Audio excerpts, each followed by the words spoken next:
जिंदाबाद जिंदाबाद।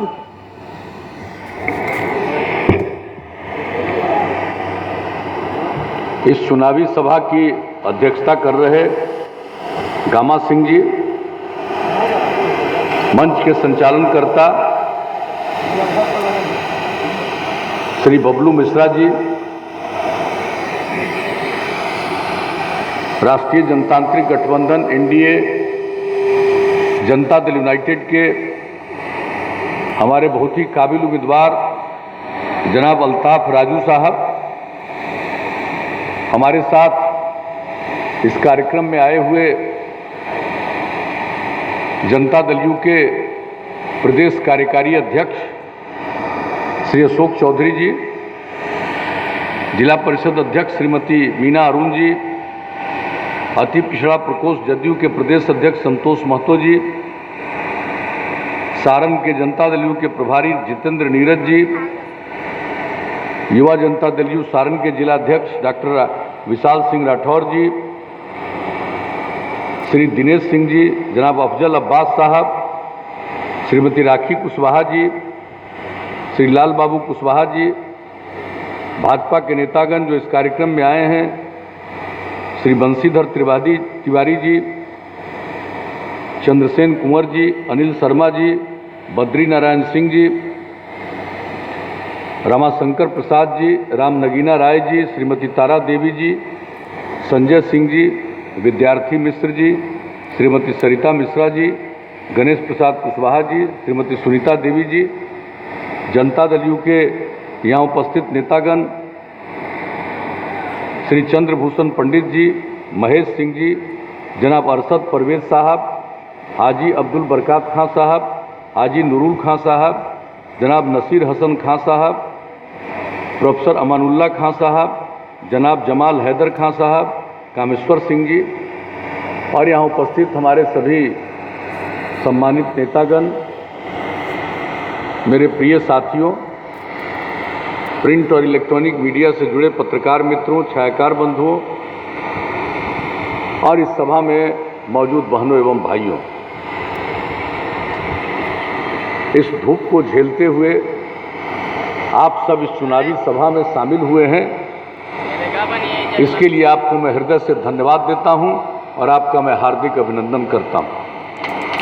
हमारे साथियों ने जरूरी बातों का जिक्र कर दिया, लेकिन हम तो सिर्फ आपसे अपील करने आए हैं कि भाई जो हमको काम करने का मौका आप सब लोगों ने मुझको दिया है, तो हम इस काम को और आगे बढ़ाना चाहते हैं। और हमारे पहले जिन लोगों को काम करने का मौका मिला, उनको काम से कोई दिलचस्पी नहीं थी।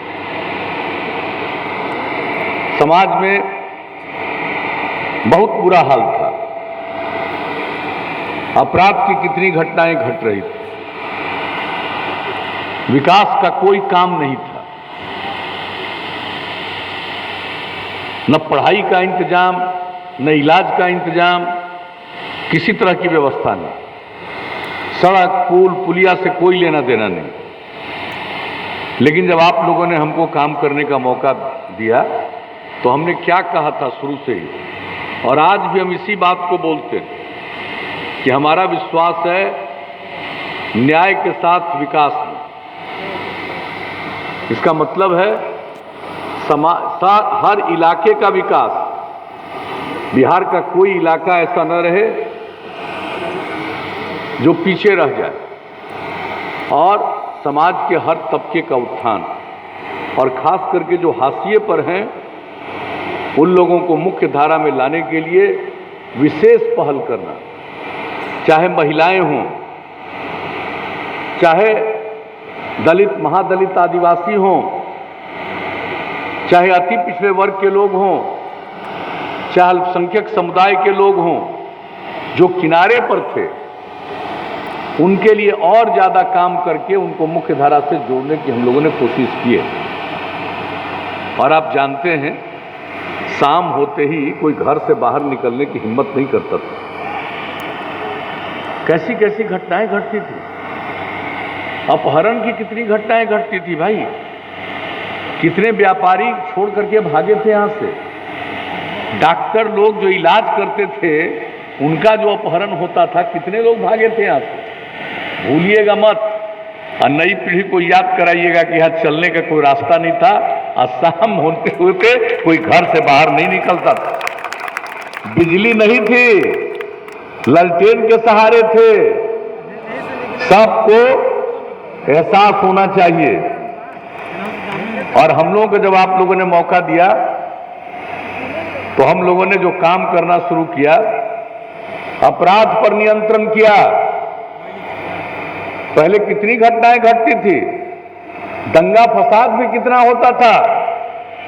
भूलिएगा मत, जब बिहार में भागलपुर में दंगा हुआ था, देश में आजादी के बाद कुछ बड़े दंगों में से एक था। लेकिन उनके बाद जिनको काम करने का मौका मिला 15 साल, क्या वहां के लोगों को न्याय दिलाया? क्या कोई काम किया? लेकिन जब हम 2000, उसके पहले ही से हमको मालूम था कि काम नहीं हो रहा। और 2005 में हम न्याय यात्रा पर निकले थे। उसी में हमने कहा था न्याय के साथ विकास करेंगे, ग्रोथ विथ जस्टिस, यही हम कहा करते थे। और वहां पर हमारे साथियों ने भागलपुर में जो अल्पसंख्यक समुदाय के थे, मेरे साथ बैठ करके एक एक बात की जानकारी दी कि अब तक कहीं किसी पर कुछ हुआ ही नहीं है। मैं तो आश्चर्यचकित रह गया। और जैसे ही हम लोगों को काम करने का मौका मिला, चाहे आज जो भी लोग बोलते रहे, लेकिन जान लीजिए हमने अलग आयोग बनाया, और जो लोग इसके लिए जिम्मेवार थे उन लोगों पर मुकदमा भी शुरू हो गया, सारी कार्रवाई शुरू हो गई। और जो लोग प्रभावित लोग थे उन परिवारों को सहायता दिलवाया, 1 लाख रुपए का उस समय हर परिवार का। और जिनके परिवार में किसी की हत्या हुई थी, उस परिवार में शुरू किया हमने 2,500 रुपया महीना से, और बाद में 13 में बढ़ा करके उसको 5,000 रुपया महीना किया। एक एक काम करवाया। लोग काम नहीं करते हैं, बाएं दाएं करके इधर उधर बात करके वोट ले लेते हैं। लेकिन हम लोगों को वोट की चिंता नहीं रहती है, हमको काम की चिंता रहती है। हमको जब लोगों ने मौका दिया है तो सबकी खिदमत करें, सबकी सेवा करें, सबके उत्थान के लिए काम करें।